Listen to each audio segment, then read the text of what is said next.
Hello again. Hope you're all doing fabulously. I'm certainly not, because I've just found out that there's a cluster of coronavirus cases that has popped up in southwestern Sydney.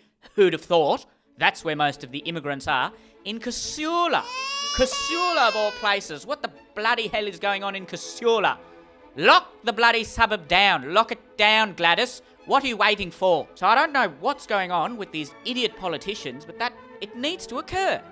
You know, I'm in the age range where I'm susceptible to the greatest dangers of this virus, and I don't want to die. That was quite an aggressive start to this video, but I'm thankful that you enjoyed my previous rendition of Ask Karen, so I'm here to answer some of your pathetic questions again. I do have to admit, I think a few of you have gotten my political inclinations quite wrong. Just because I'm not a fan of Labor doesn't mean I'm some sort of die-hard Liberal supporter. I'm not particularly fond of them either. I don't like any politicians. They're all disgraceful, spineless cowards. I like Scott because he's a Christian like myself, but I absolutely hated Malcolm Turnbull. He was a pompous, arrogant goon. I think he was probably one of those transgenders deep down. Oh, and by the way, another announcement. I'm just losing my mind a little bit because of the news, but you know, I've decided that I'm legally changing my name to Margaret officially after this video. I know I mentioned this in the last video, but I will no longer be referred to as Karen. I'm a Margaret, because Karen is not an apt name for my sort of personality. Karens are more offended and whiny, and, you know, I do get upset and offended, and, you know, at imbeciles and idiots. But my offence doesn't result in me cowering in fear and complaining to the powers that be to censor everything. No, I'm not a coward. I talk back. I retort with intelligence and intellect, and that's how you should respond to people who offend you. Be strong, be tough, be resilient, like Australians should be, and talk back to people who offend you. Disgraceful behaviour. Let's answer these questions. Okay, ask Karen, when did you start hating on us? Again, this is not the correct phrasing. When did you start hating on us? When did you start hating us? Capital W, question mark. I mean, I refuse to answer this question. Who are you even referring to when you say us? Be precise with your language. Be detailed. Tell me exactly what you want me to answer. Who is us? Who are you? Divistrato. That sounds vaguely Italian. I don't hate Italians. What a disgraceful mischaracterization. There's nothing I hate about Italians. I quite like pasta. I'm a huge fan of Italian cuisine. Okay, ask Karen, what happens when the manager doesn't care about your opinion, ... it whinging complaint? You people need to take an English class. What if the manager doesn't care about my opinion, well, I raise my voice and I let myself be heard. You need to speak up for yourself. I mean, if this is a place of business, they need to care about their customers' concerns. And if they refuse to acknowledge my concerns, why should I return to their place of business? It's as simple as that. Take some pride in running your business and actually operate a proper business. You improve your business. You work on yourself. So I don't really complain that much. Ask Karen, would you sleep with the cog dog? Oh, what a feral suggestion. Absolutely not. Oh, I would rather sleep with bloody Bill Shorten than the cog dog. Yuck. Oh, it makes me want to vomit in disgust. It's probably one of those lost youths who think they're cool and get some sort of credibility by acting like a fool and a hooligan. I think it's some sort of badge of honour to be arrested. You know what? I think it comes from that gangster rap of the 90s. Because they sort of glorified that lifestyle. And now a lot of youths think that it's a good idea to turn away from the books and turn towards guns and prostitution. And it's really causing a decay in our society. Well done, they rhymed bitch with bitch. Wow. Have a Grammy. I'm sure Oscar Wilde will be amazed at your genius there. And this cog dog thinks he's one of them too. So I would not touch the cog dog with a bloody 10-foot pole. Nor would I let him touch me with his... I doubt it's 10 feet. I assume it's more like 10 millimetres. With all the bravado he exudes. I'm sure he's compensating for something. Or a lack thereof, should I say. Christ, what a gross suggestion. Hashtag Ask Karen. Hey, homie, you ever smashed the... Why are you so obsessed about whether or not I'm going to sleep with this man? I overheard him talking about your stanky puss. He said it tasted like cornflakes. Are you going to retaliate? Well, yes, I think...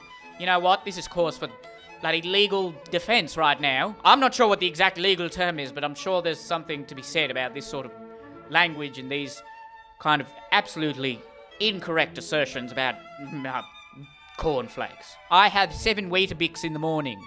Well, no, sorry, I have 7 Weetabix over the course of the week, and I skip one day because I do that intermittent fasting, but yes, 7 Weetabix over the course of the week. I generally average 1 a day, but maybe I have 2 some days if I'm feeling quite hungry. But, you know, I like to keep my weight under control. I was on that Jenny Craig for a while, and it worked for me very well. I was about 72 kilos. Disgusting. I was quite rotund. And then I've cut back down to the mid-60s.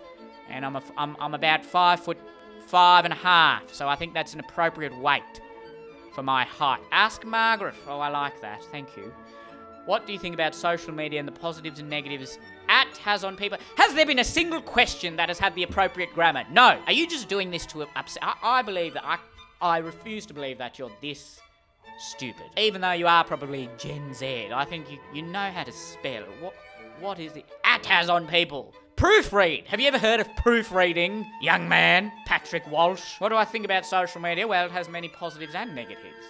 I think overall the benefit for society is a good one because I've been exposed to different points of view. You know, I've heard... I used to sort of blindly support some of the more conservative candidates in politics, but now I've realised that they're just... Well, they're figureheads. They're secretly in the pocket of the Chinese Communist Party.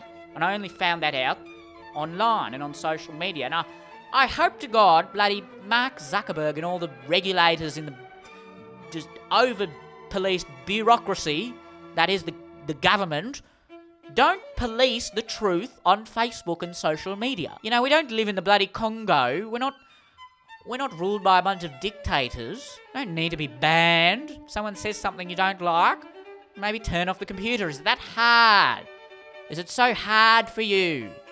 Millennials, turn off your bloody phone. You know, my generation, we went through the Vietnam War.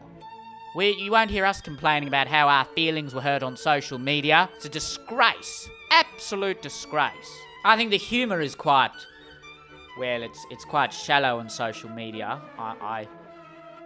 I'm not really fond of this meme content. It's usually some sort of picture of a public figure and some sort of accompanied text, which is making a sarcastic jab.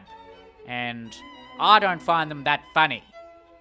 I don't at all. Well, I'm a sucker for the highbrow kind of comedy. I enjoy satire. I enjoy some of the comedies of Shakespeare and even the 20th century. Some of the satire that was produced then. None of this meme content or this overly sexualized, gratuitous sexual comedy that some of these young comedians constantly with the swearing. And I'm not offended at the swearing itself. I'm offended at the lack of effort put into your art. This is what it's supposed to be. Art!